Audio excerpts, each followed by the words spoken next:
Right. All right. Good evening, everybody. Thank you all for joining us. I know we have a much smaller group than last time, but that is because there is so much happening in our community today. We have, I believe, the Hope Initiative, which is a heat sensitivity study meeting that's happening right now that a lot of our people are attending. And then there's also a Women's History Month movie playing at the Grandin Theater, which I know a lot of people turned out for. So even though we don't have as big of a group as last time, I think we still want to keep that same energy going. I know we have some new names in the room, and yeah, we just want to make this a continuing conversation from where we left off in discussing about Northwest and building a cohesive unit to kind of execute a lot of things that people in our community have been wanting to see. And just so that we can maybe kind of break the ice, what do you suggest for icebreaker? Oh, something that's inspired us lately. Okay, so if we could go around and just tell us something that has inspired you lately. And if we need someone to go first, I'll go first. Just having this meeting of the minds with community, with people around Northwest, I think this has really been inspirational for me. Just hearing all of the amazing ideas that everyone has and just seeing how some of these things can come together and how we can connect has been really inspiring to me. So that's my piece. And since we're looking at the screen, I'll just go in screen order. Phoenix. Hello, I'm Phoenix Keezy, and I'm a resident in Northwest and also I'm an assistant to the Dreamin' Big art program and have been, which has been lovely. And there's a big mural coming up. First day of painting will be May 4th, and there'll be more information about that. But it's really big. Simone Patterson is heading it off, and it's going to be a cookout too with the Envision Center. So I'm like super stoked about that. Awesome. But yeah, so I think that's my big inspiration, and also just making art in the community. I was in a community setting making art, and it was just such a really nice atmosphere to see everybody create together. So that was really cool. Awesome. James? All right, hey everybody, I'm James Divers, artist. I am currently inspired by a few things. One, definitely my young children running around the house with so much energy. But they're also very creative and artistic, which I appreciate about them at that age because they don't really have any restraint about making art and they really just enjoy it. So that kind of rejuvenates that within me. But then also I'm a part of a photography mentorship program here. And that's been giving me an opportunity to work with an older mentor as well as some people in my community as far as photographers and peers. So that's kind of been inspirational to me as well. And then lastly, just being on different calls and speaking to everyone about the different projects that kind of, like I said, link together or have things that associate. And I think that this could turn out really well, just based on the cohesiveness of the ideas. Awesome, awesome. Miss Amazetta? Okay, everybody. Hello, beautiful people. Hello. I cannot use my video, but it's all right. I was on my way down there to do it in person, but we went over with the RNA meeting and I said, oh, let me rush home and get home for the Zoom, because I want to share with you all my joy over how innovative it is and the exposure of the last event that I went to, that the artists in the area are just busy. And don't you all stop, no matter what you do, keep going. It's joining us together. And I do believe that it is bringing about one of the elements of healing that we need in the community, to be able to experience and share all this ingenuity of these young artists we have in the area. I'm in it for life. I love that. Thank you, Miss Amazetta. Johnny? Actually, kind of unrelated to the arts, but my grandma is currently battling melanoma, but she continues, gotta get the chat up. Oh, there, we can read it better. But she continues to have a positive get up and go attitude on the daily. She inspires me to keep going no matter what the circumstances. That's beautiful. Yeah, That's beautiful. yeah. All right, you all have just inspired me by what you shared, just in this opening, so. That's very refreshing to, be inspired. Hopefully you all were inspired by what you heard from others as well. And I think that's the whole, the idea of what we're trying to do is just to spread the inspiration that we have out into our community, and to allow that to manifest and grow into all the things that we want to see in Northwest and beyond. We just had Matt Mosley join us. Hey, Matt.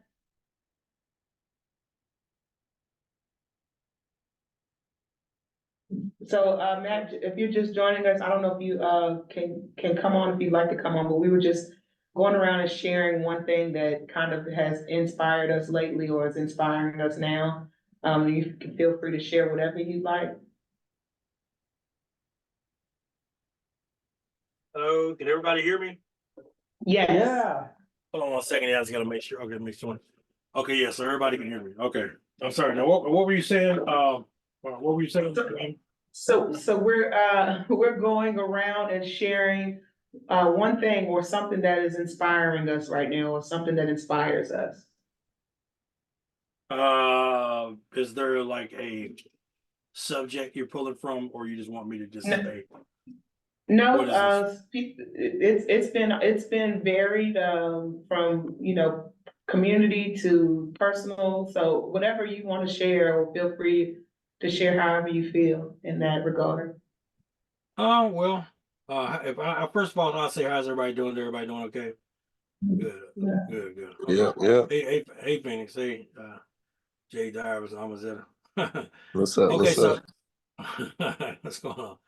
So no, I mean, what's inspiring me right now is that I see there's more than one person looking to build bridges and bring gaps together. There's more than one person that's getting this feeling to do that, and that's a good sign, because usually when one person comes along, they say, "Hey, let's get this, let's do this, do this, do this." You got several people in somewhere in their own way that wants to build bridges and connect people together.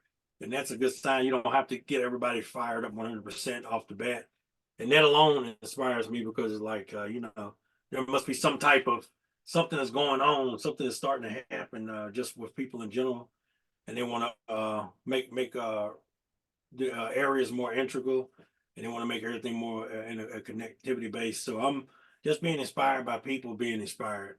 If, the short of the long on that one.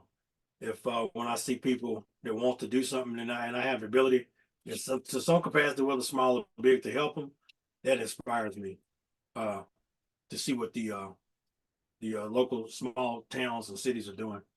But I think just in general, I mean, with with art space coming through, and with some of the other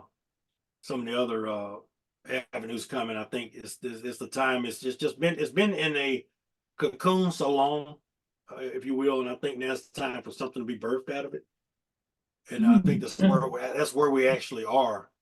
But it's going to take teamwork, and it's going to take people giving people the credit they deserve.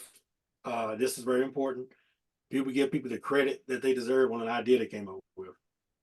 Because everybody needs to feel like they have given something to it. And then somebody might say, I'll take it, and then, oh, let me speak, and I'll speak on it. But then you got to remember to give it back to the original source. And that's the only way this will truly grow, is that if that people get accredited for stuff that they've done with it. But no, it's just, if you can see it, I don't know if y'all feel it, especially this year coming up. But I think, I mean, that's personally what I'm seeing. I mean, I see this person doing this person doing this, and I see a lot more of the arts becoming more mainstream, and that's the key, is getting them. I mean, it's like the old door-to-door salesman, knock on the doors, but we have so much. It's so much easier for us to do it now, but then it's not easy. We have so much more social media, and that makes it easier, but you have to go and you have to learn all those tools. So to learn how to use Instagram, Facebook, YouTube, any of those channels, and to make them more to where, we don't have to do as much walking and talking to people. You want to shake hands, you want to do all this good stuff, but take advantage. I put it this way: take advantage. Like I mentioned something about the library to somebody a while ago. I said, take advantage of the library. They put $40 million, $20 million, this many millions of dollars in this library, and you come there and there's only 3 people there some days. Why is that? What does the library offer? What does this offer? Take advantage of your free services. They're Right. there for a reason. Yeah, it's almost like talking to somebody in the city who's been living in the city of Roanoke for a long time. That's a wealth of knowledge. Who do you go to talk to? You go to talk to that individual that knows the city. So you need to take advantage of your free resources. You need to also give back with what you have. That's something somebody doesn't have. The knowledge that you have, you can do a shortcut for them and not gatekeep. And you can just give them the information so they don't have to be in something for 3 months. You can just cut them to short. Give back to the community, give stuff that you can give away for free, and then make affordable classrooms, affordable classes to educate people for this connectivity thing that's going on. So that's kind of where I'm at. All right, that was awesome, Matthew. Thank you so much for sharing. And I just saw that Brittany Marie just popped in. How you doing, Brittany Marie? I'm doing pretty well. How are you? Doing good. So we're just going around sharing something that is inspiring us right now. So if you want to jump in and share something that is inspiring you right now, feel free to jump into that conversation. Oh, absolutely. Well, Hey, I Bree. mean, is that Matt? Yeah, it's Matt. So I'm currently driving. I will be home somewhere in like about 10 minutes. But in terms of what's currently inspiring me, I other than the weather definitely inspires me. I'm born and raised in Jamaica, and so whenever it gets warmer, I just naturally body can aesthetically become more engaged and feel a lot more alive. And it makes me a lot more in tune with the people who are around me in my community as I see them do the same thing too. And so I don't think that it is just coincidence that there are so many things that are happening related to the arts. They're happening at last minute. It's not like they were pre-planned. No, they're planned 1 week, 2 weeks, 3 weeks in advance. This is the most that I've seen it happening. And I do think that that's connected to this warmth that we're feeling as things are blooming as we enter the spring. So as a naturally communal person, that makes me inspired, because if I know that there's a lot of negative energy around, if people aren't feeling motivated, then I feel demotivated. And then when the reverse happens, I find that I tend to naturally reciprocate. So right now I feel like I'm riding on everyone's waves, and I love it. I love the energy of creation in the air. Awesome. I love that. Thank you so much. Hey, Bryce. How's it going? Can you hear me?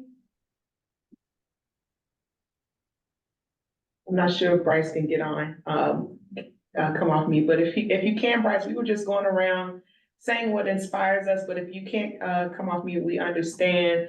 But I did want to segue from this, Doug, and, because of some of the things that Matthew mentioned, I just want to segue when he was talking about resources, and I wanted to see if you could kind of catch everybody up or shed some light on the resources that are available to kind of bridge some of these initiatives that everyone has shared or will share tonight, as it relates to Northwest and the neighborhood. Oh, sure, yeah, and I gotta tell you, I'm like inspired every day. And it's, the work that's been happening, whether, the Arts Commission has their fingers on it or not, there are just so many good things happening out there in the community. And I can feel what's going to happen as we align these things and connect them even more.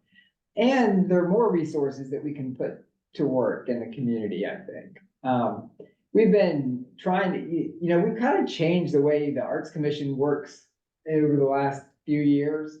And so we go to council in like July or August, and we say, here's what we want to do next year. Mhm. And it used to be that we would show kind of a one big project or 3 or 4 big projects, and they were sculpture or they were, a series of sculptures. Um,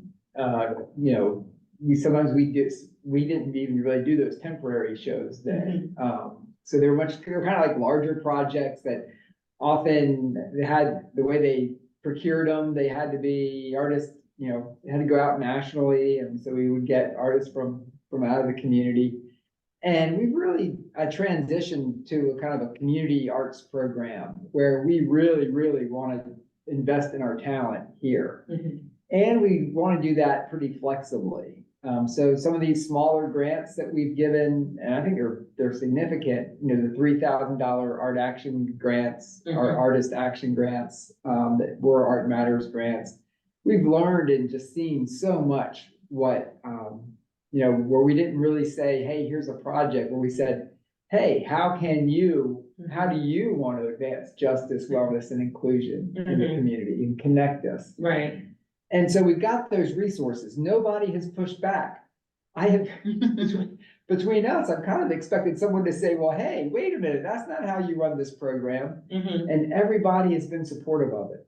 And I really feel that energy. And what that tells me is they're not supportive of the program as much as they're supportive of you, of individuals in the community, making things happen in partnership with the city.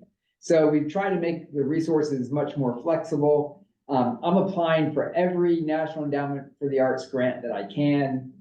We have, oh gosh, I need to tally it up again. We brought in more. Okay. So I guess probably about $400,000 over the last 4 years, 4.5 years. Oh, wow. Probably a little bit more. And of that money, the city hasn't taken any. All of it has gone to artist payments. Some goes to a little bit of marketing, to print the publication. Well, yeah, if you paid to print that publication, we got the design of it donated. Yeah. So we're trying to put as much money as we can into individual artists, and we've got the tools to make that happen. So one of the tools is the Artist in Residence program, and we've got funds assigned to that. So if artists in residence come up with projects, we've got some resources to make that work. We've got money that can pay for murals in neighborhoods, and we're emphasizing in neighborhoods. We've got the artist action grants that just are going out right now, and we're gonna make an announcement about that very soon. We were able to fund 7 of them, but we had some terrific ones that we couldn't quite, they were great with that, but we know we've got other funds that we can make work for it. And so some of these grants that we've used, I left the budget very flexible, where we said we want to make payments to artists to do work. Right. That's good for neighborhoods. Okay. So as long as our projects are working in the neighborhoods, and we were even more specific, we said Northwest and Southeast, and then one West End. We did that West End. So West End, 24th Street there at Melrose Plaza, Gainsborough, 11th Street, and then 9th Street Southeast. Those are the neighborhoods we said we wanted to invest in. Okay. So if we've got projects that are bubbling up, that we think, oh, well, look, here's a great project, here's a great project, and what if they're linked with this? And we need some resources to do that linkage or to make it do even more. Right. We've got those resources. Absolutely. Yeah. So, and what we've noticed is that there's a lot of overlap in a lot of the great ideas that have come out of Northwest, or particularly Northwest lately. And it's just basically, how do we connect the dots? So, I know that we kind of did a sharing of last time, but since some of the folks who are on here now weren't necessarily on the initial meeting that we had, I think we should just circle back around and kind of hear what you're working on. Is there anything that you're working on in the community currently that you feel like you could use some support with, or that you'd like to see get off the ground, but you just don't have you don't know the pieces to bring it together? So this is just kind of like a show and tell. If you have anything that you want to share on screen, I'm sure Doug can give you the ability to share. but if you just wanna take some time to have the floor and share your idea, we're gonna open the floor up, and I won't call on anybody in order, but I'll just open the floor and you can just, take the floor and kind of share what you're working on and, what you may need as far as resources. How's that? Good.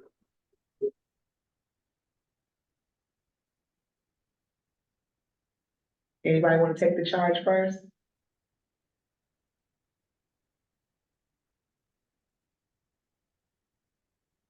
Okay, yeah, so I thought I saw someone chiming, you chiming in, Phoenix? I was Okay. trying to, but I didn't succeed, and so Oh, I you got didn't- it. You got it. I'll go after you. That's okay. What do Okay. you think? Um, so wait, am I muted or no? No, okay. So first, the mural is the biggest thing that we're doing next. And also, I just wanted to add just a little piece of inspiration, and this is just something that we did at a community arts project, is I was there with Polly Branch, and she had a little bit of a thing that she had an idea for the Daisy Arts Parade of something with each neighborhood. And the Northwest idea came up, and she had like hope, and then it was like, it was so pretty. It was the word hope, and then it was the neighborhood above and a heart.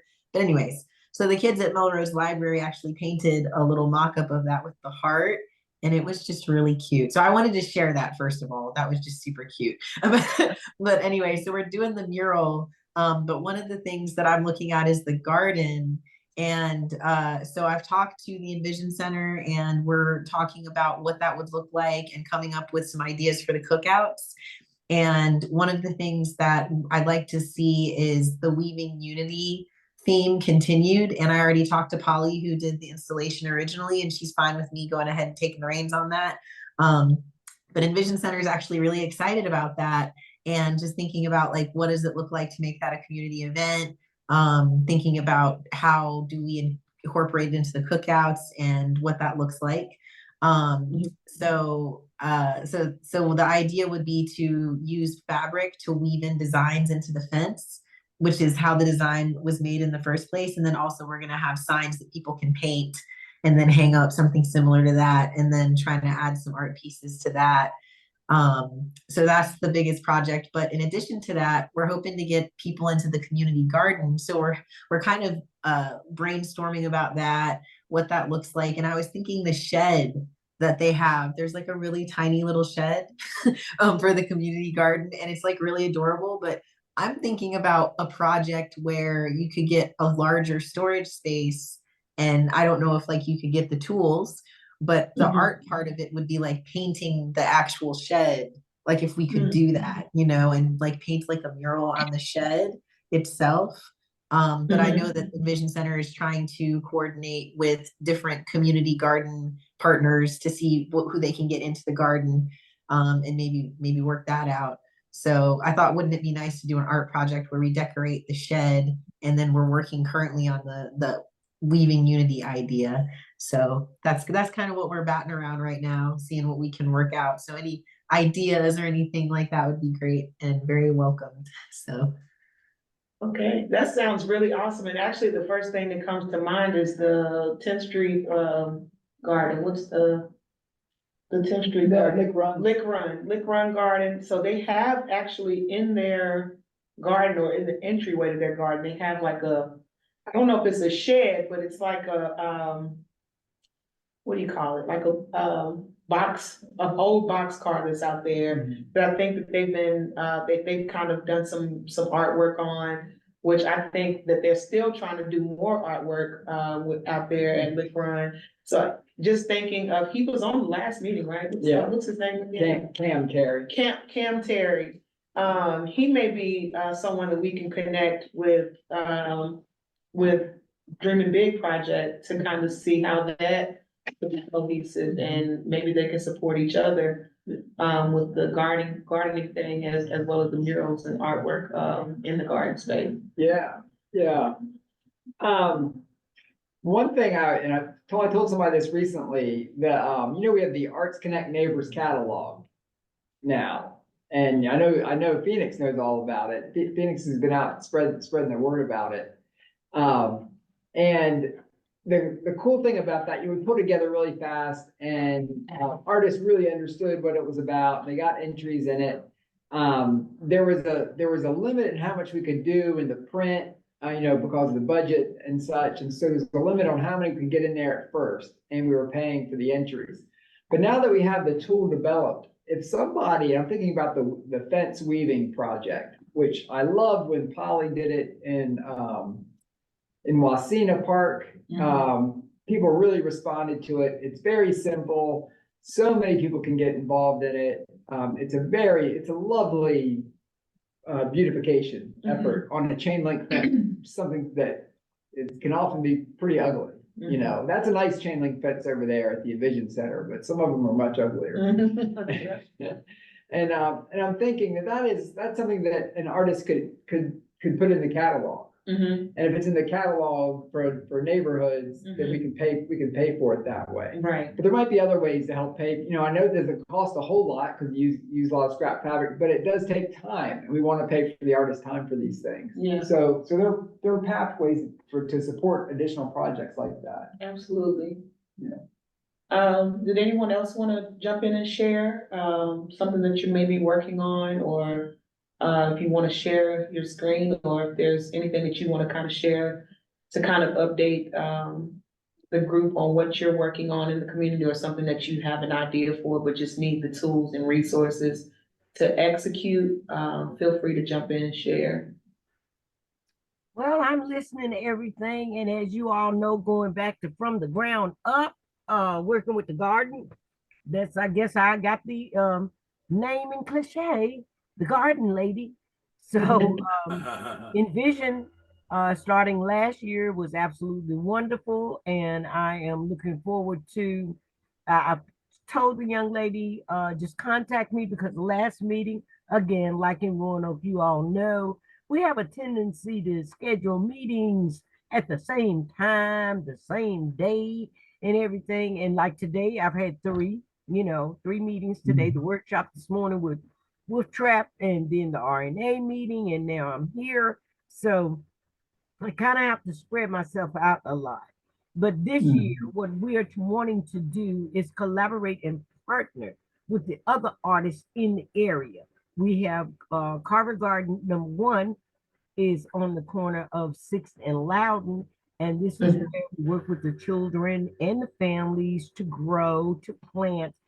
And I'm going to try to reiterate this year our grounding project, which is about us being able to have a terrible day and then commune with Mother Earth and feel good about ourselves and de-stress ourselves. If anyone who wants to come and make signs there in the garden, or the artists in the area, they may find that it is a very calming atmosphere, because of in the orchard, we have a place for people to be able to sit and to work.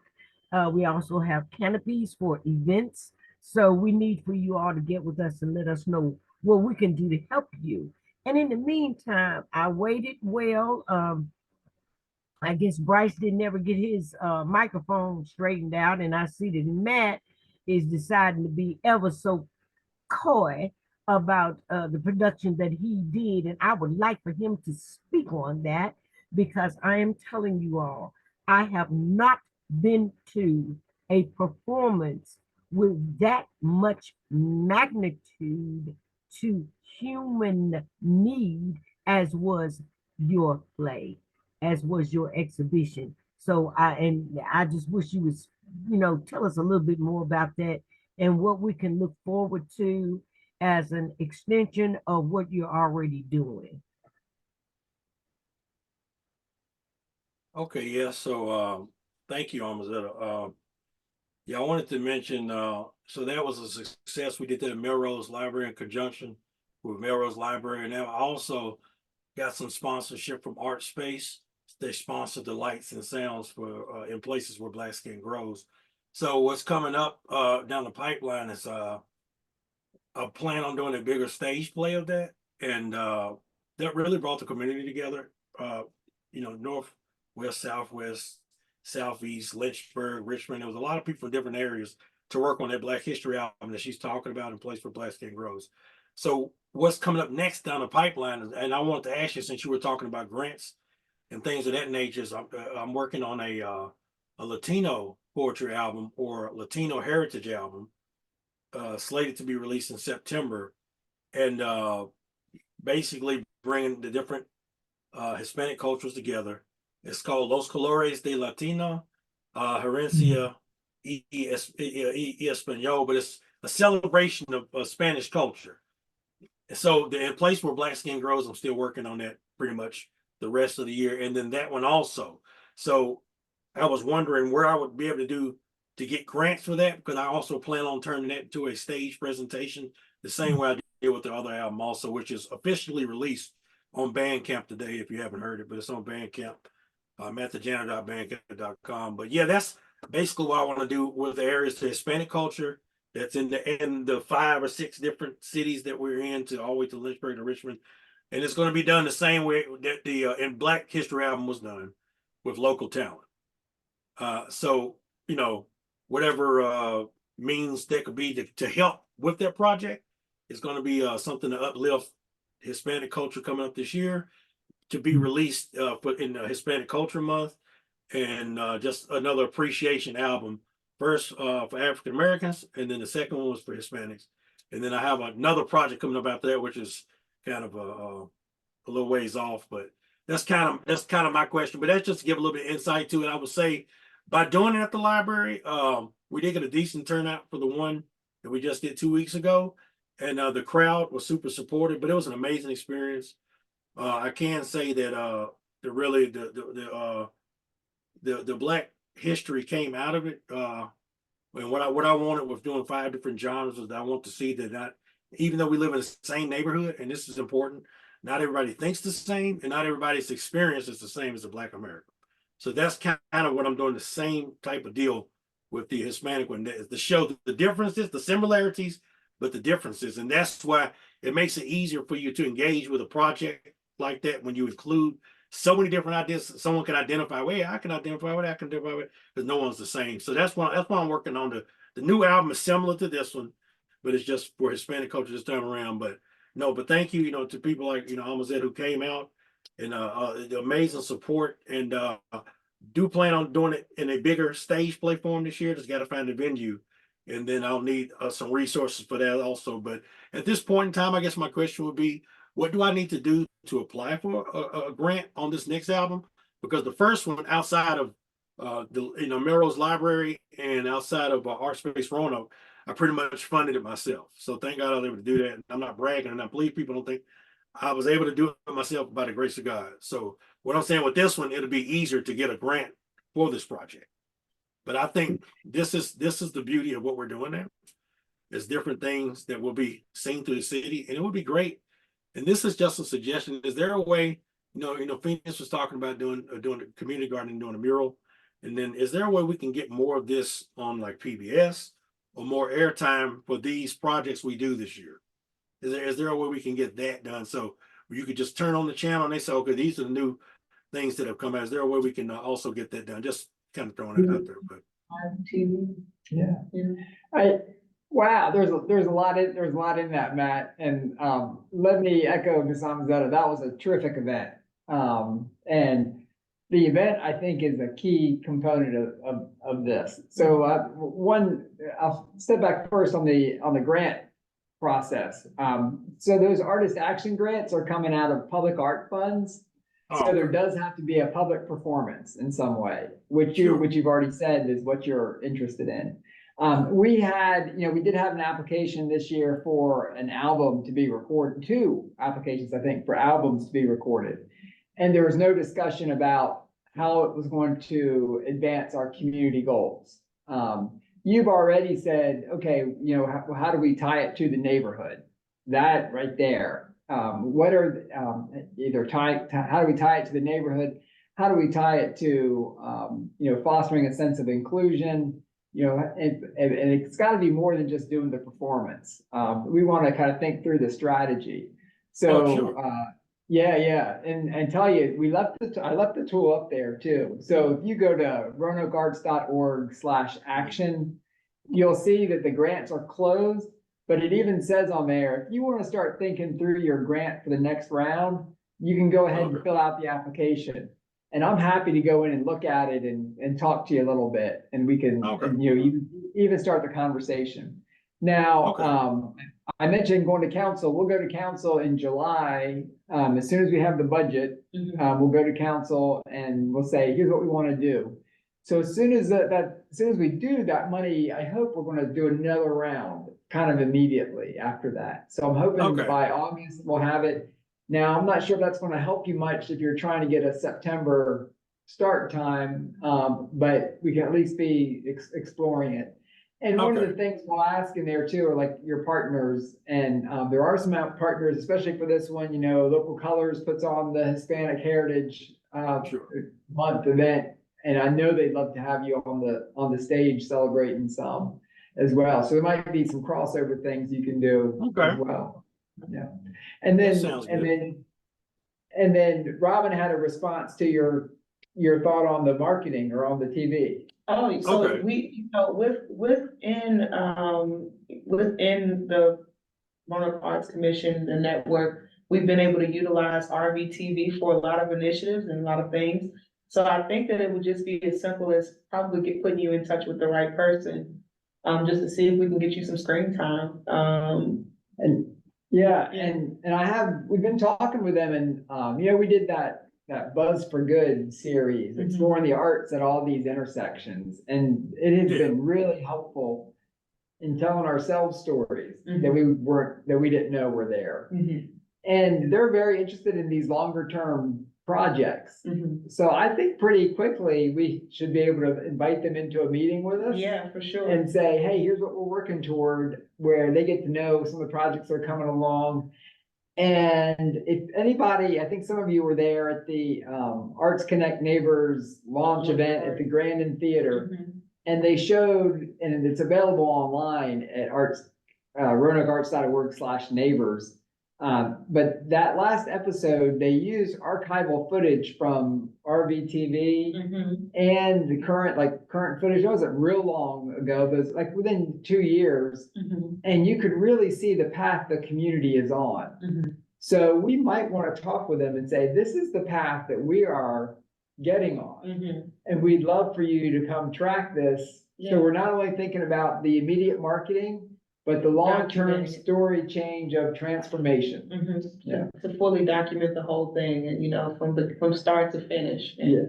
so that when we do culminate, you know, to hopefully being able to showcase, what we're working on in Northwest, that we can say, hey, here's the journey, and have this story that's kind of followed along with it, throughout the time period. So yeah, I'm sorry I didn't get to make it to your performance, Matt, but I've heard. great Shame on things. you. No, I had a conflicted meeting. But I did get to hear the sneak peek of it, you know, at the Blacks in Technology event, and I thought it was really amazing. So I'm sure that the full performance was just as amazing. Um, but yeah, thank you for sharing. Is there anyone else who wants to share? I see Miss Amazetta has her hand up. Well, I tried before to do that, but I have it's not exactly a challenge, but it's an ask of you, Robin, that Okay. you would be able to work with the youth in something like, and I guess this could be, if possible, a collaboration between Nat and Robin to have the youth, you have the paint like a kind of a sort of like paint night, but the artist is going to paint while the poet, a poetess, tells the story to music for the youth. Now we all old heads, we know what it be like. But to see that in the youth, I think I know I would be there, honey, with bells on and contributions too. Are you following me, you two? I am. I'm actually writing it down and taking notes because I think, I mean, I know that there's a few ways that can be done. I know that there's also an entry in the neighborhood catalog for a paint night. So if we could just bring in that artist and hopefully find us, if you could find a space, Miss Amazetta, if you want to help Okay. us out, you could find maybe Melrose Library or Youth HQ or Eureka Park or something like that. And then if we could, work maybe to figure out how we can get the, neighborhood catalog entry filled out. I think that could be a great thing for the youth, in Northwest or beyond to be able to participate in something like that, for sure. I like that idea. I wrote it down. Maybe me and you need to chat offline about that. Thank 'Cause I you. I would know love in to. my day, or should I say even now, we use the drum. Mhm. We use our drums, and of course we play for the oratory, and then we have the artists there. It's not something that I've actually seen with the youth here, but I know they've done one in Detroit and Highland Park, and yes, we can do that here too. Keep them positively busy and flourishing with their creativity. And I know that you two have what it takes to do it.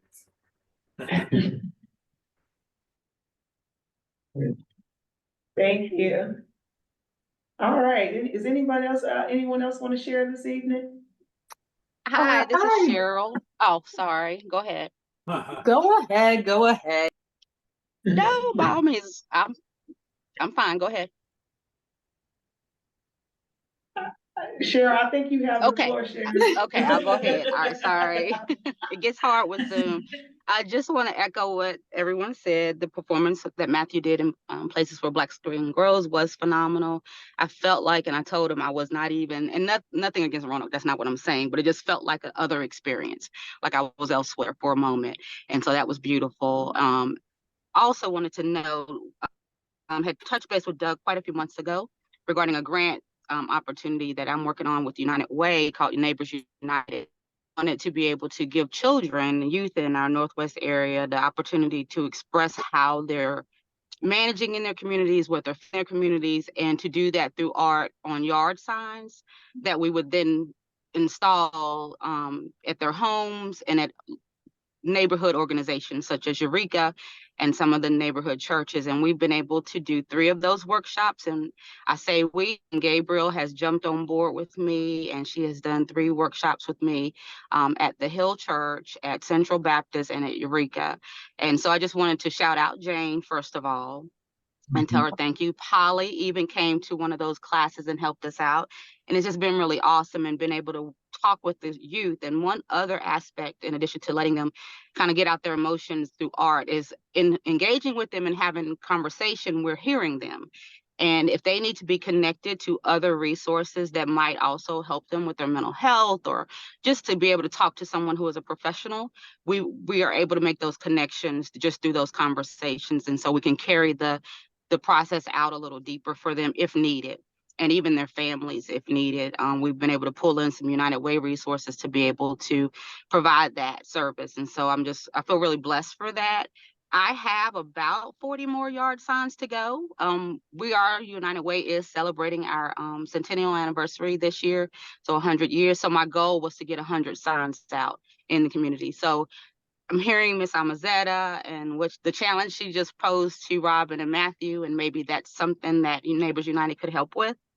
I do have grant funds. If, say, for instance, we had to pay for a space, even there's a way that maybe Neighbors United could come alongside that work and assist with that. And so, just want to, you all should see on Lafayette Boulevard in front of the big church, the Hill Church. There's some signs there. Central should be installing theirs soon, and there are already signs up at Eureka. So please make sure you see that, the artwork, and then they'll be taking those signs down and taking them home, hopefully, and posting them in their yards. But it's been a really cool experience. I want to thank Matthew, and then I think my son, Rayshawn, is on as well. They are working on a poem with the Eureka group, and Matthew is helping them go through a spoken word process.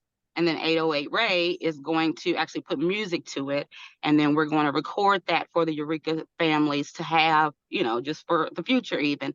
But they're going to do a piece. And all of this is centered around my dream for my community. And so it's been really cool to work through different art forms to be able to let the children express themselves. So just want to shout them out for helping me with that. That's Oh, beautiful, that's- Cheryl. Oh, It my is, gosh. yeah. I wish we had thought about it a little bit and coordinated the Youth Poet Laureate prompt, and it's a national prompt. It is the community I'd like to see. Mm. It's so close, we could have Oh, yeah. Yep. yeah, but it's still the same message, yeah. And Mhm. and Alani Spencer, the Youth Poet Laureate, is just terrific. She's 18. She's Yes. and we have a video that we just got today of her reading her poem that we're going to send out and make available to folks. And she's going to do some Meet the Poet events. But if there's any way you want to connect her with that, we'd be happy to try and make that work too. That would be amazing. Yes. Yes is the answer. We'll figure the rest out. But yes, I would love to connect. And I have a question, and I want to thank Robin for including me on this call and making sure I got that email. So I am late to the party. I'm late to the party. This might have already been discussed, but I will always advocate for some studio spaces, some art galleries, some type of development in that direction for the Northwest community. So I'll just put it right there. And yeah, y'all are smiling, so something's been talked about. So, you know, I will say, hopefully next meeting, I don't want to share it too soon because I think it's too soon to share. But hopefully next meeting, I can get somebody on this call who has hopefully some good information that's hopefully coming soon as it relates to gallery space, open space. And then, of course, we've been kind of engaging also with Art Space Roanoke, and although they are currently prospecting that their development is gonna be in Southeast, they are looking for people to fill out this survey, and I feel like, you know, I filled out the survey, and when they asked me where did I wanna see this space happen, of course, I'm gonna say Northwest, so even Me if I'm too. the only one saying Northwest, then they're gonna know that somebody wants this in Northwest.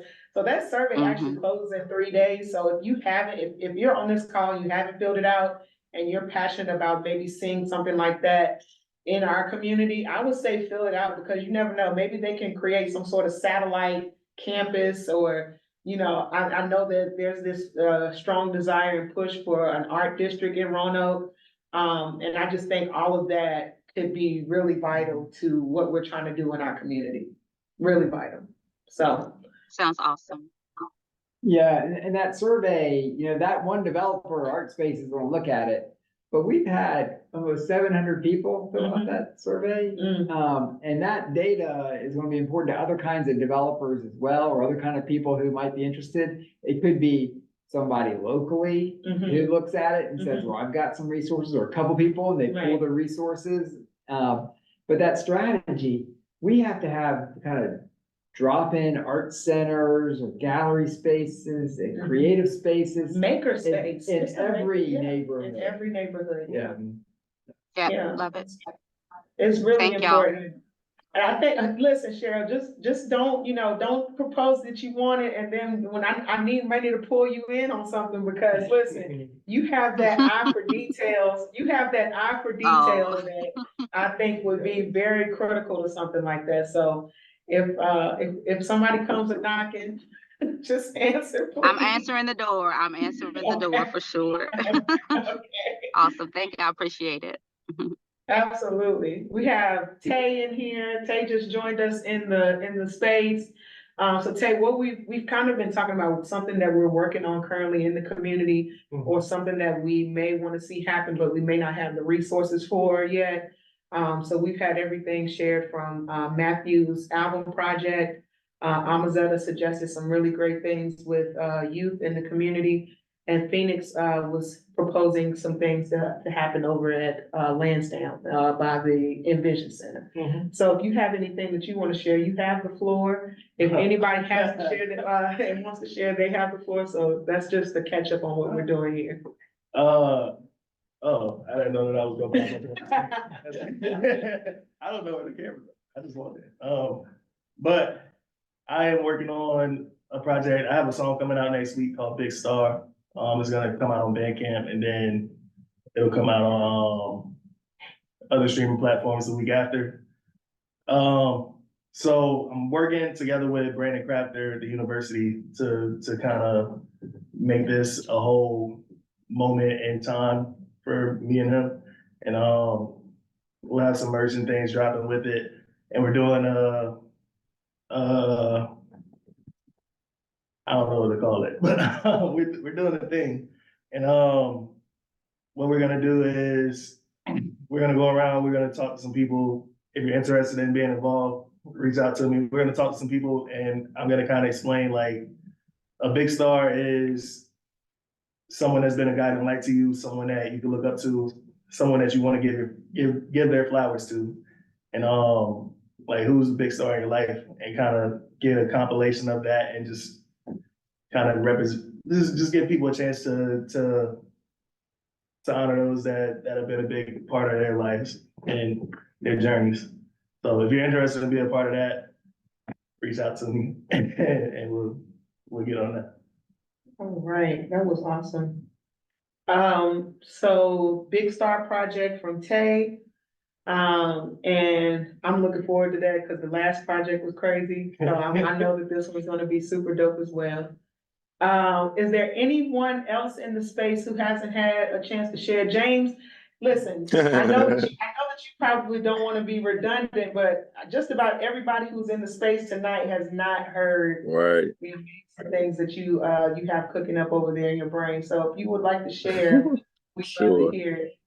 Hey, everybody. And Bree, okay, Can you hear me? Everybody hear me good? No. Okay, there we go. Yeah. Hey, everybody. I'm James Divers again. I know a lot of people on the call past you all. So, hey, everybody. I am looking to do a mural arts project, but I want to actually, initially I'd applied for the Artist Action Grant. Wanted to do one mural.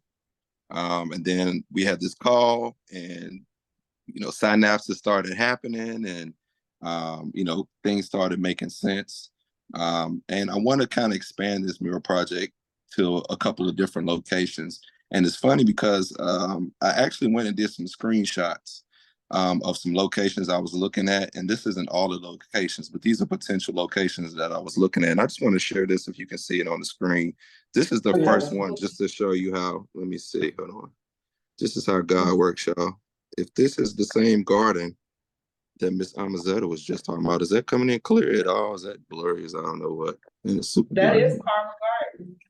Well, that's one of the places I was focused on. I want to put a mural on that building right there.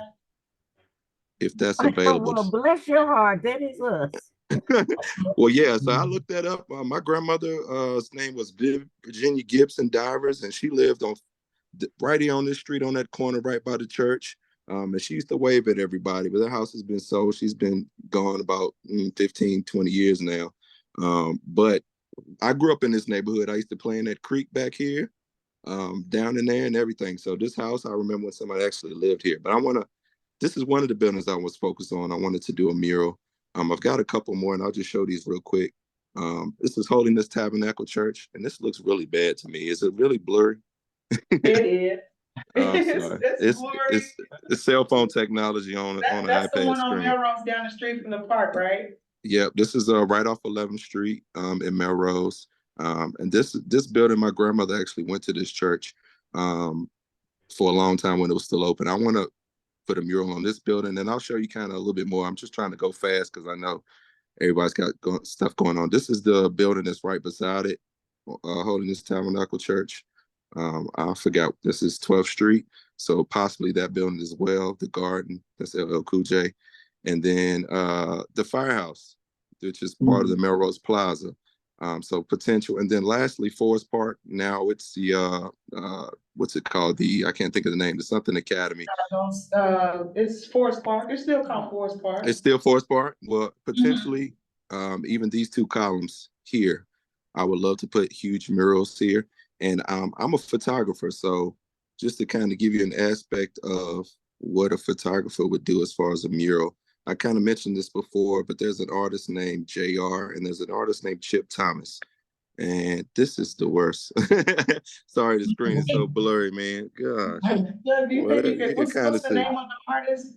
Oh, yeah, what's his, yeah. His can I name go is to- JR. Yeah, there's this guy's name is Chip Thomas, CHIP Thomas. If you look up Jetson Norama, Jetson Rama, something like that. JETSONORAMA. This is a couple of his pieces he's done. And these are really easy to install. They're not expensive to do, and they're not going to take a ton of time. This was done in Brazil. This is actually some steps going up. And just like I said, this picture is horrible. But each one of these steps, they took this lady's portrait and they wheat pasted each one of those steps. So that's just some giant steps that you can see from hundreds of miles away in Brazil. And then this is the one over the border. Let's see. Yeah, So James, your pictures are showing kind of blurry, but if you look at the screen share, I think Doug is this the person that you're looking at now? He's one of them. Yeah, that's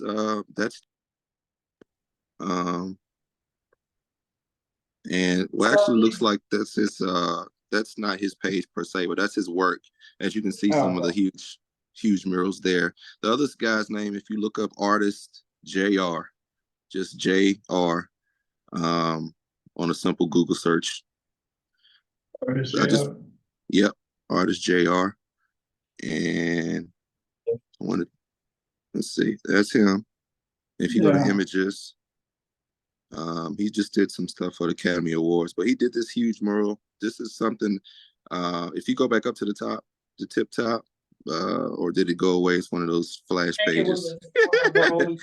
What that mural there you go. Some of his murals. If you see those Chronicle ones, those are basically like 200, 300, 400 people he takes pictures of individually, and then he kind of photoshops them together.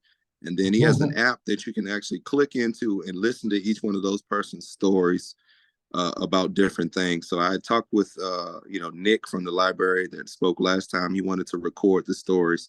So my idea is to get these murals up with QR codes where people can actually scan those QR codes and they can find out things about people in their neighborhood. So these aren't just random people. These are people that live in these neighborhoods, potentially Melrose Rugby neighborhood, Eureka neighborhood, Gilmer, Loudon neighborhood, so many different other places. But I want to potentially put these murals up of people in these communities, people that we know and love, giving these people our flowers, kind of, Blue, I know you mentioned the big star, right? So this is kind of an extension of that as well. Like I said, everything kind of seems like it always coordinates together.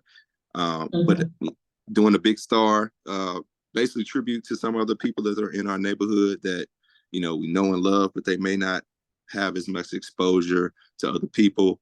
Have other people outside of the community get to know these people, maybe, not necessarily directly, indirectly, but they'd still learn something about the people within those communities. And like I said, this guy's doing is really just paper and wheat paste and photography. So it's not something that's got to be super cost extensive. I don't have to get out there with a paintbrush and paint for 12 days or something and do all of that. This is something that actually he's done a project that was in a maximum security prison in California. And he actually had some of the inmates and some of the guards actually help him put the mural down as part of the project. So even that community engagement piece, not necessarily dealing with the jails, but having people in the neighborhood come in and actually help put this artwork up. So that's kind of large scale of it. And I'm looking for partnerships. I'm looking for definitely places that are open to having me come in and do some artwork.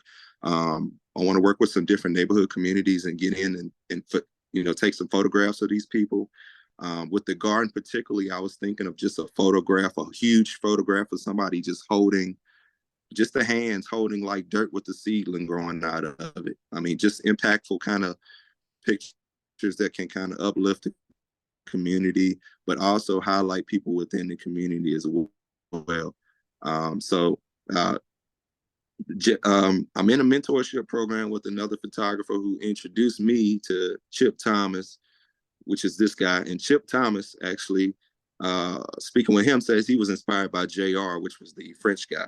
So I just want to kind of extend this project, bring it to Roanoke. I think it can bring a lot of tourism, a lot of traffic, good traffic, hopefully to Northwest, some inspirational messages, some history, some archiving, and then making it a community event, just getting everybody to come out and hopefully help participate and support the project that way.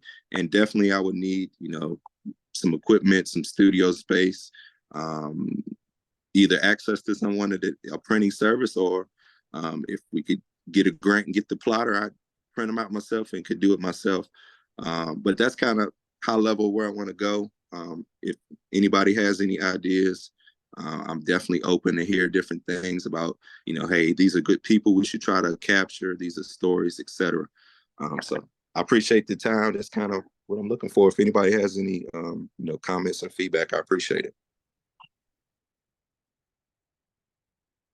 I think that was great. I hope that everybody is just as energized about James's concept as I am. I can just, and for me, I just even thinking about Carver Gardens, I could see Amazetta's hands sitting there holding a seedling, because she is just so rooted. Oh my goodness, I am she's so excited rooted in about that it. I garden. listened and looked at all of them. So all he has to do, all you got to do, honey, is just get in touch with me. All right, I'm gonna get your number, Contact Amazetta, after this. Yeah, This is just what come this is all on and about, is making those kinds of connections. I love it. Yes, And ma'am. let me ask Yes, ma'am. a couple quick questions. Do we know who Sure. owns that building? how Do we know who owns that house there or that property? I didn't hear you. Or do we know who owns the house there Oh next? yeah, NNEO owns it. Oh, Yeah. okay. Is that I'm sure that Jay, do you know Antoine Calloway? Antoine Calloway? I know some Callaways. I don't know if I know Antoine. Well, I'm from Roanoke, Antoine so is somebody know. he's the president CEO of NNEO now. And I Okay. know that they are he's like the rest of you young folk, trying to go in the best direction, for the future. So absolutely give him a call. Can I ask you, what does NEO stand for? Northwest Neighborhood Environmental Organization. Okay. Okay. Oh, definitely. Okay. Yeah. All right. So- And maybe I'll try to get that. Amazette, I'll try to get your contact information from either Robin or someone else on the call, and Okay, Doug and can we can give it talk a to little you. bit. Robin can give it to you. Matt, I think. Sure. Cheryl. Sure. I just heard, anybody want to post it up? Just I got my number, send it to me. But I appreciate it. Yeah, definitely, Miss Amazetta. That was like I said, I remember that house, and I've got some history there from childhood memories.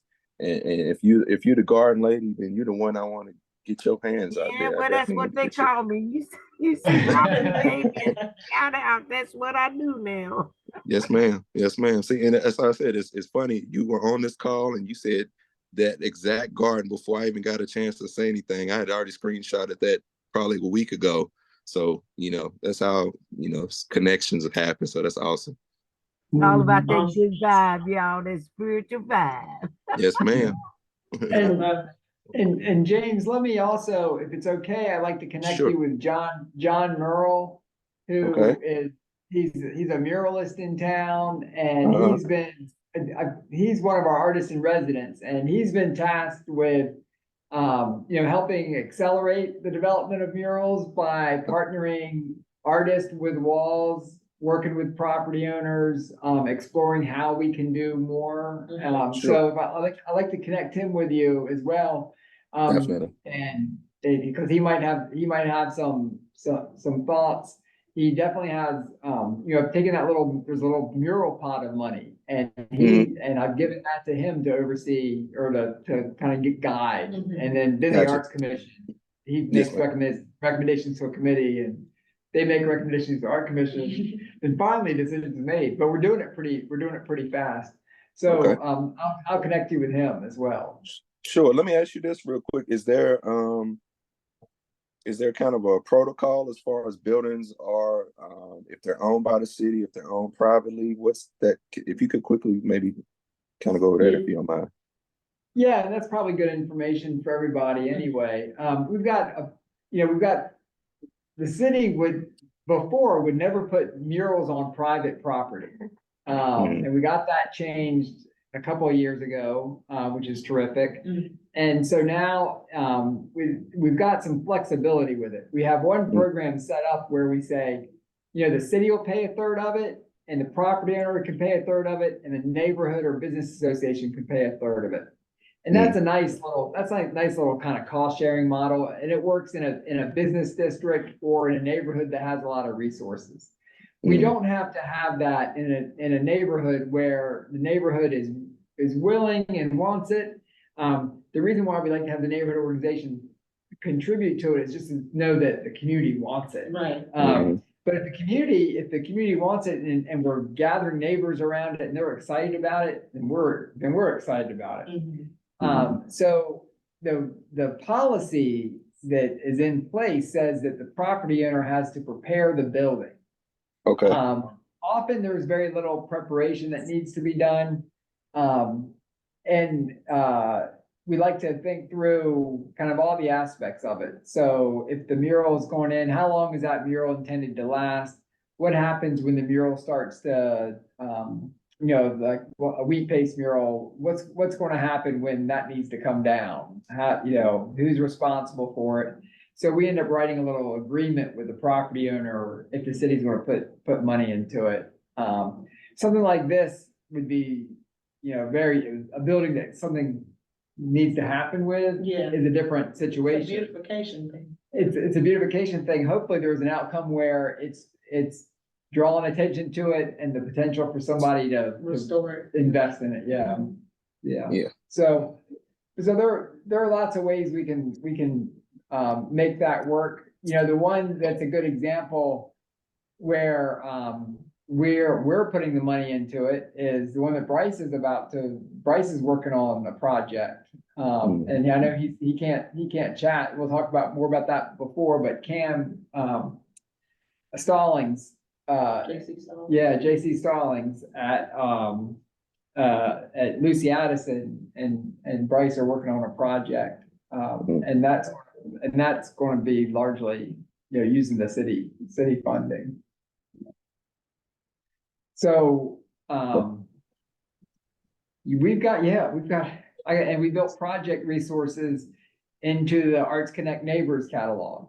And we said, okay, the neighborhood that's using the catalog entries and they're getting stronger as a neighborhood, then we'll have project money that can go along with it. So we got different pots. So basically leveraging some of those other things that may be in the catalog to kind of spearhead getting additional funding for something like what James is trying to do. So if, say, there's a catalog entry about a drum circle. Yeah. So maybe you make that the day that it's installed, like this big celebration. You got the drum circle out there, they're making music, and it's kind of drawing the community out to kind of celebrate and commemorate and build bridges with each other and just gather around the reveal of that space. That could be something that could potentially lead into the more funding being available for this project, for that project. Yeah, just to get people together and tell stories and have music and movement and, a little food and then kind of a small, it's all about connecting people, right? Yeah. Definitely. So Brittany, my apologies. I missed you earlier. Doug checked me on that. I'm so sorry. But I do want to give you the floor now to share with us. No problem. No, it's totally fine because everything that everyone's been sharing has been so inspiring. And again, like I shared when I chipped in, like this is what gives me life, hearing what everyone else is doing and seeing how I can play a part in it, or even if it's just sending energy. I love it. So no worries. And on that note, like this is kind of my season, my year of being a connector, being an ambassador in multiple spaces, building bridges. and trying to speak on or speak for people who I know can't be in a space. And tonight is one of those nights where it's like there are four things going on, and we can't clone ourselves. And so there are two organizations that I work with. Well, one is an organization, the other is an individual, both related to dance and movement, that I know have big plans, big dreams for things that they want to do going forward. One of them is Mental Health in Motion Dance Company. The other one is Lee King. Some people may or may not know her, but she is a dancer, very independent spirit. If you ever see someone walking around, purple hair, um, very distinctive purple hair, short but purple hair. She is very passionate about bringing improvisational movement into the city. And one of the projects that she is working on or hoping to get started, I know she's speaking to Pedro about using Star City Ballet as a space for an evening improv event. But when she heard that I was coming to or being, participating in this meeting, she was really excited about learning how it is that she can access Northwest and bring movement into Northwest. And so I have my little notes here, handy dandy notebook. She wants to know where there might be public spaces for movement. So not classes, but she wants to more or less see a local world, a local community, wherein being able to pop up to a place and just bring a radio like they did back in like the 80s and the 90s, people just start dancing. That's something that happens very regularly in big cities. New York, think about people who just pop up on the subway and they just start moving. Or places where an instrumentalist may show up and people gather, and just right there in the moment, people start dancing, people start moving. Art is created in improv, like just improvisationally. So she is really interested in knowing where there might be spaces in Northwest in particular where you can move without getting arrested for trespassing. So she said her Oh, come her on exact now, come phrasing on, was sweetheart. Don't say that. We got the Loudon Avenue Park. You can right. come So anytime and come to the like garden anytime.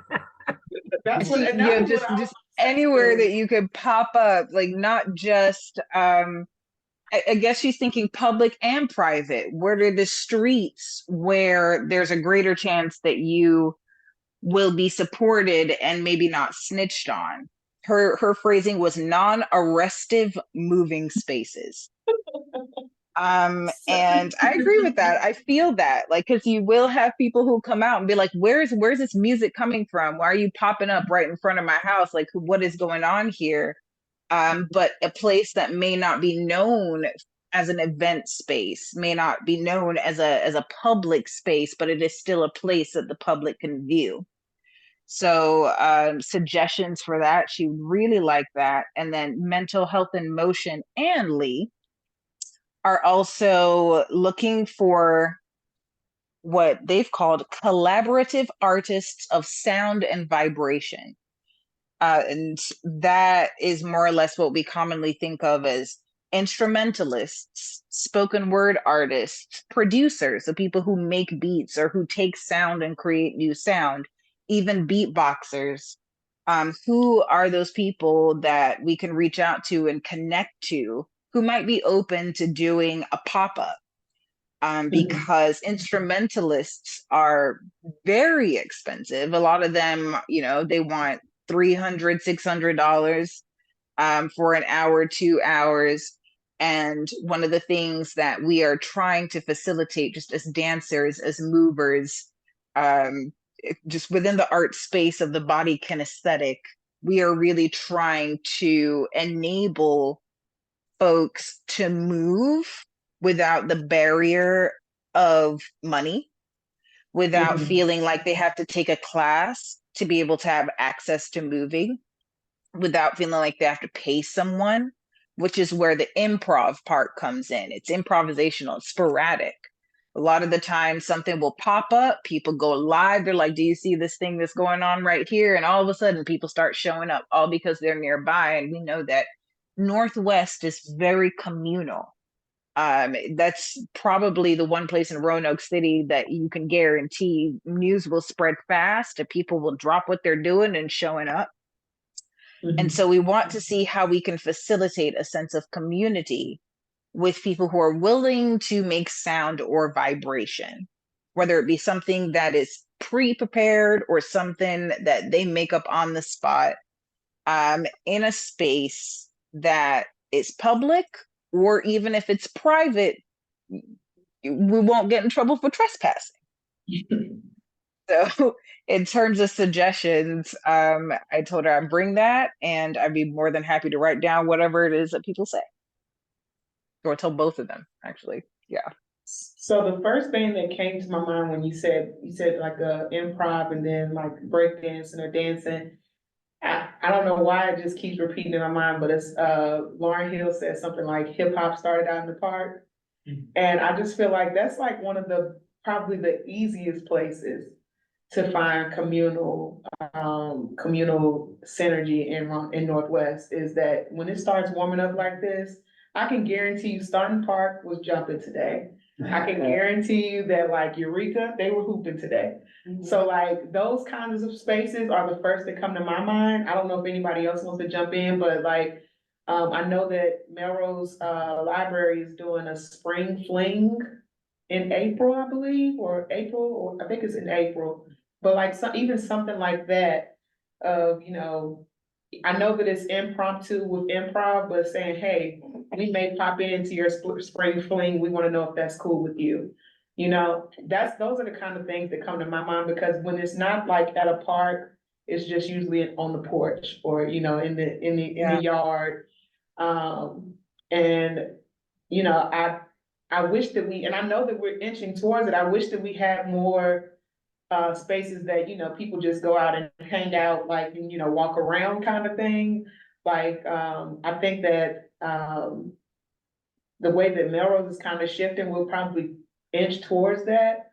But to me, right now, it's like the parks and rec, like Northwest is blessed to have a lot of great parks. So we have Melrose Park, we have, um, Staunton, Eureka, Washington, Haddon Park, yeah, Washington Park. Robertson, what's the, Brown Robertson. So there's so many parks in our neighborhood.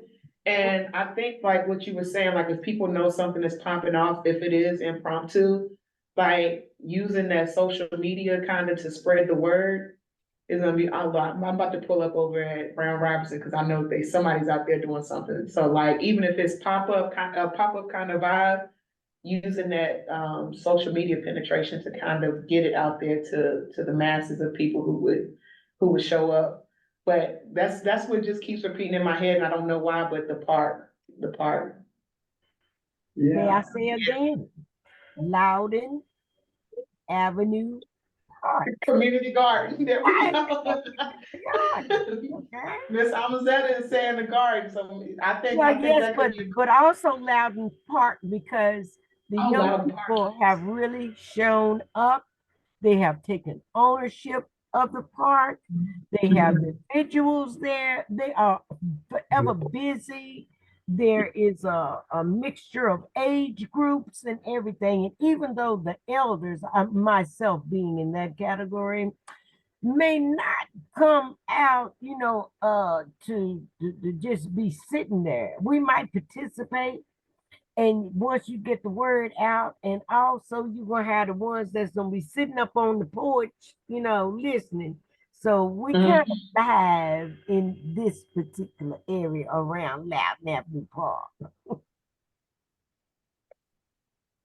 Yeah, And I'm thinking I can just envision like a jam session where people are out, you know, they may be hanging out on their porch, but as people show up, it's like, oh, I play the piano. Well, guess what? I just brought my drum, you know, and just because it's happening in real time, you know, that one person who may be 20 minutes away is like, if y'all keep this going, I'm showing up with my guitar.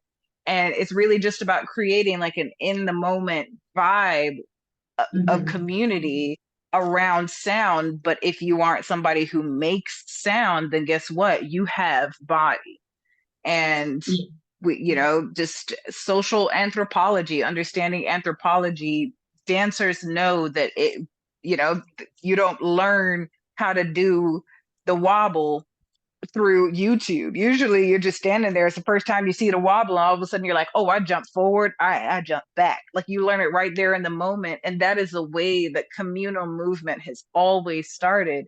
And so we're trying to push this idea of building community without having to speak, without having any preliminary skill sets, you know, just knowing that, hey, I'm a person and I'm willing to move with you. I'm willing to move by you. Let's just move. Sometimes our movements are disconnected. Sometimes, you know, we form as one, but it happening right there in the spur of the moment because you choose to take the chance. That is what we're trying to create. These spaces where you could just do it, but it's hard to do it without sound, or you kind of just look like a mad person just dancing to yourself, which is why, you know, I was also asked to ask about who are those who can think of those artists who of sound and vibration, who might be those instrumentalists, beatboxers, producers who are working on something, those who are those little kids, those youth that are using their garage band to work on something right now. You know, they always have their headphones in, or they're blowing out their mama's eardrums with the noise that they're making as they're trying to create sound and mix sound, trying to figure out what they're doing. How can we get those folks out into these spaces where it's like, you know, we text them, hey, pop up, we meeting here, let's do this thing. Because we know that Gen Z, they spread everything like wildfire. And in a place like Northwest, like they'll spread it through Discord, they'll spread it through Facebook, they'll spread it through Instagram and all the other things we ain't never heard nothing about, but they'll do it in like 15 minutes and all of a sudden everybody pops up. They'll show out. So I really like the suggestions around parks, but can anyone think of artists of sound or artists of vibration that we can maybe reach out to? Have you thought about connecting with some of the drum circles, Brittany? Because I mean, you go back to being rudimentary. I mean, it just kind of goes hand in hand. You know, you hear the drum, people I gonna didn't even know dance we had even if drum they're just walking circles. by. Yeah, so that might be something. I think somebody mentioned a drum circle. Yeah, that so might be there's the an look. entry, there's an entry in the neighborhood Arts Connect Neighbors catalog for a drum circle. So that would be like something that you could, if you partner with a neighborhood, you could pay them to come out, and the catalog would pay them to come out and kind of facilitate that beat. And then all you need out from there is the movement, and then maybe Yeah. you do bring other instrumentation in and it weaves in, it builds from there. Yeah, and again, Yeah. as we find, as we find, you know, it's hard to get the word out on that catalog, you know, to everybody at first. We find more of those people who are creating the beats, and you know, I think it's fantastic. I think getting people to move together is amazing. And if you want to, you know, so we can add them into the catalog. We can find ways to pay them, especially if they're working, you know, if we're into working in a neighborhood in support of dancers, and we can add dancers in there, other additional dancers. We've got 3 or 4 movement as it is. We can add more in the online catalog. One thing coming up that might be good if she's interested is the Daisy Art Parade. And you know, it's going to go from the Taubman down to Elmwood Park this year. And as everybody's kind of gathering, I know Brian's looking for things to activate Market Square, or even over where people are lining up. And I know they had the circle singing last year. I don't know, I'm not sure if they're gonna be able to be there or not this time, but that would be amazing. I would love to see just people in different with their props and their Mhm. costumes and connecting and dancing. So Brian Coonahan, and we've got resources to help pay for that parade. So we can connect that way, I think. And that might be a great way for people to see it and experience it. And this Daisy Art Parade, the whole reason why we're investing in it is we want to infuse that spirit into neighborhoods over coming years and have these same activations happening in neighborhoods. So it makes sense to model this there, the Daisy Art Parade. So we can find some resources to help do that. So do you You have? said that's Brian Coonahan. I Yeah, wrote the name down. If you know me, I mean, I have my little sticker, a little button. Proud to rep my button every day. Tay's been doing it too. But once I write a name down, they're getting a message probably in like half an hour. Uh, so He's pretty responsive. Yeah, he is. Yeah. Could you scroll down in the chat? Oh, yeah. For a second? Oh, so we got chat. You're always welcome to Melrose Library. I was thinking that too. That's a really, even in front of it, et cetera. So Brittany, Johnny we was we don't over- know if we're allowed to like pop up in a parking lot, because again, like it's about being in an open space so that people could one, see, and then two, know that they can participate. And I know it gets tricky with permits and permission in certain open spaces. So I didn't know if Melrose Library is like, absolutely, well, can we use a couple parking spaces and just treat it like a floor, like land?